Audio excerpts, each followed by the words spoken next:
കാട്ടാപ്പിള്ളിയെ മല്ലയ്യ തിരിച്ചു പൂട്ടിയേ. കാട്ടാപ്പിള്ളിയെ പൂട്ടിയേ. നാടൻ ബോംബ് മുതൽ ഡൈനാമിറ്റ് വരെ ഉണ്ടെന്നാ കേട്ടത്. വിപ്ലവം തോക്കിൻ കുഴലിലൂടെ. ഇരട്ട കുഴൽ തോക്ക്. ഒരു കുഴലിൽ കൂടി ഉണ്ട വരും, മറ്റേ കുഴലിൽ കൂടി പുക വരും. ഇതെന്ത് പറ്റി മാത്തച്ചാ? ഒരു സ്ഥലം വിറ്റതാ. ഇവിടെ വന്നിരിക്കോ. ഇതെന്താ പാമ്പും കോണിയോ? മല്ലയ്യ,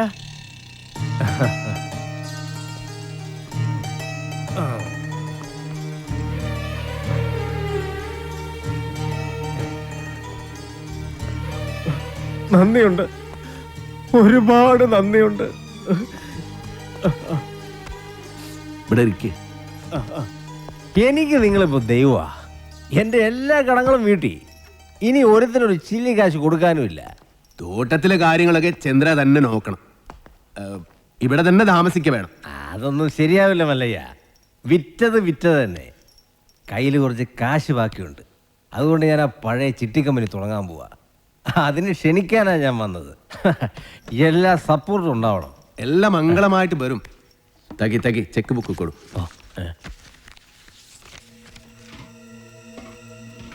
പുതിയ കമ്പനിയിൽ ആദ്യ ഡെപ്പോസിറ്റ് നൻബാഗ 10 ലക്ഷം രൂപ.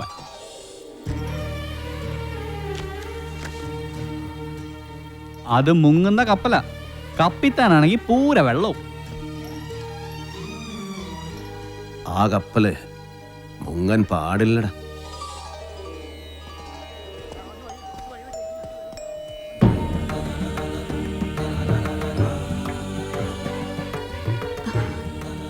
എന്റെ മോന്റെ ജീവിതത്തിൽ ഒരു വെളിച്ചം വന്നത് മല്ലയ്യ വന്നതിന് ശേഷം.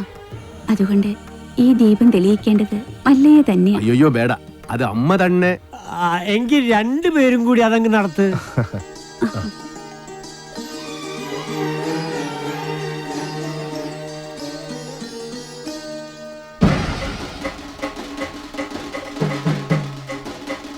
കസേരവാസം ഇറങ്ങിയിട്ടുണ്ടല്ലോ. എല്ലാരും കൂടെ എങ്ങോട്ടാ? മല്ലയുടെ ബംഗ്ലാവിലേക്കാ. കുടിയേറ്റക്കാരെല്ലാം ഒഴിഞ്ഞു പോകണമെന്ന് മല്ലയുടെ ആൾക്കാർ വന്ന് പറഞ്ഞു. ഒഴിയാൻ പറ്റൂലെന്ന് ആശ നേരിട്ട് പോയി പറയാൻ പോവാ. തിരിച്ചു വരുമ്പോൾ ആ കസേരക്ക് ചിലപ്പോ നാടില്ലാണ്ടാവും. നടുവും തുറന്ന് അടുത്ത പ്രാവശ്യം ഞാൻ ഇരിക്കേണ്ടി വരും. പക്ഷെ ചുമക്കാൻ ഈ തെണ്ടികൾ ഉണ്ടാവോന്ന് എനിക്കറിയില്ല. എല്ലാം ഞാൻ നേരിടാൻ പോവാ. നാരായണ കട നോക്കണേ. തോട്ടത്തിലെ ഷെഡിന്റെ പണി തീർന്ന വണ്ടി അവിടെ കൊണ്ടിട്ടോണം.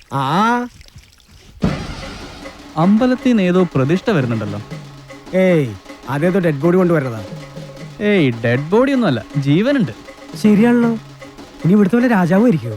ആ കസേര കൊണ്ട് ഇങ്ങോട്ടാണല്ലോ. എന്താ സംഭവം എന്നറിയോ?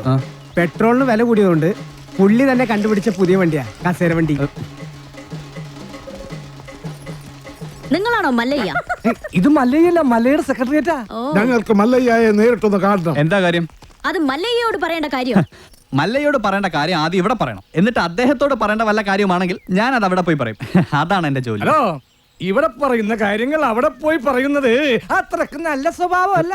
സമയം മെനക്കെടുത്താത്ത കാര്യം പറ. താഴെ ഇറക്കടാ. ഞങ്ങളുടെ ഭൂമിയിൽ നിന്ന് ഞങ്ങളെ ഇറക്കാമെന്ന് ഇവിടെ ആരും വിചാരിക്കണ്ട. അനധികൃതമായി കുടിയേറി പാർത്തവർ എത്രയും പെട്ടെന്ന് ഒഴിഞ്ഞു തന്നേ പറ്റൂ. അല്ലെങ്കിൽ ബുൾഡോസർ ഉണ്ടെന്ന് മല്ലയെല്ലാം പൊളിച്ചടുക്കും.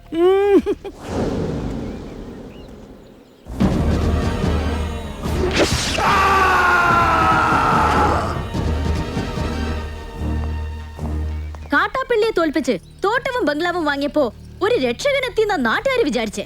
ഇങ്ങനെ ദ്രോഹിക്കാനാണെങ്കിൽ കാട്ടാപ്പിള്ളി നിങ്ങളും തമ്മില് എന്താ വ്യത്യാസം? അങ്ങനെ ഭീഷണിപ്പെടുത്തി ആരും ഞങ്ങളെ ഒഴിപ്പിക്കാന്ന് വിചാരിക്കേ വേണ്ട. ഏതാ ഈ ചെറുക്കൻ? അയ്യോ, ഇത് പെൺകുട്ടിയാ. വർത്താനം കണ്ട് അങ്ങനെ തോന്നണില്ലല്ലോ. എന്താണ് ചെറുക്കൻ എനിക്ക് വേണ്ടത്? മല്ലഞ്ചര ഉണ്ണിത്താന്റെ അനുഭവത്തോടു കൂടി വർഷങ്ങൾക്ക് മുമ്പേ ഞങ്ങൾ അവിടെ താമസം തുടങ്ങിയതാ. ഇപ്പൊ ഞങ്ങളോട് അവിടെ നിന്ന് ഒഴിഞ്ഞു പോകാൻ പറയുന്നത് കഷ്ടമാണ്. വേറെ പോകാൻ ഒരു ഇഞ്ച് ഭൂമി പോലും ഇല്ലാത്ത പാപങ്ങളാണ് ഞങ്ങളെല്ലാം. നിങ്ങളോട് ഒളിഞ്ചു പോകാൻ ആരാ പറഞ്ഞത്? ആധാരപ്രകാരം എല്ലാരെയും ഒഴിപ്പിച്ചിട്ടുള്ള കച്ചവടം. ആധാരമൊന്നും നോക്കണ്ട. എല്ലാരും ഇങ്ങനെ മണ്ണ് സ്വന്തമാക്കി വെച്ചാൽ ബാക്കിയുള്ളവർ ഇവിടെ പോയി താമസിക്കും അൽവാ. നിങ്ങൾ ആരും എവിടെ പോണില്ല, അവിടെ തന്നെ താമസിക്കും. അപ്പൊ മനസാക്ഷിയുള്ള മുതലാളിമാരും ഉണ്ട്. മുതലാളി വേണ്ട, മല്ലയെ വിളിച്ച മതി. സന്തോഷമായി മല്ലയ്യ, സന്തോഷമായി. ഞാൻ ഇടപെട്ടിട്ട് ഒരു വലിയ പ്രശ്നം തീർന്നല്ലോ. പിന്നെ മടക്കി കുത്തഴിച്ചിടാത്തത് ബഹുമാനക്കുറവുകൊണ്ടല്ല, മുണ്ടിന്റെ മൂട് കീറിയിരിക്കുക. നിങ്ങൾ വലിയവനാണ്.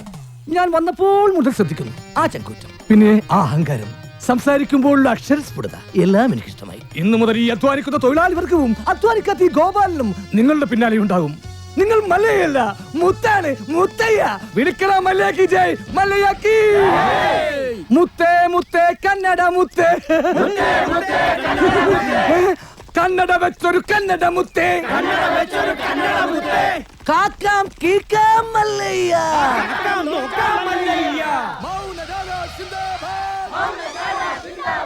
വെള്ളരി പ്രാവേ മല്ലയ്യ.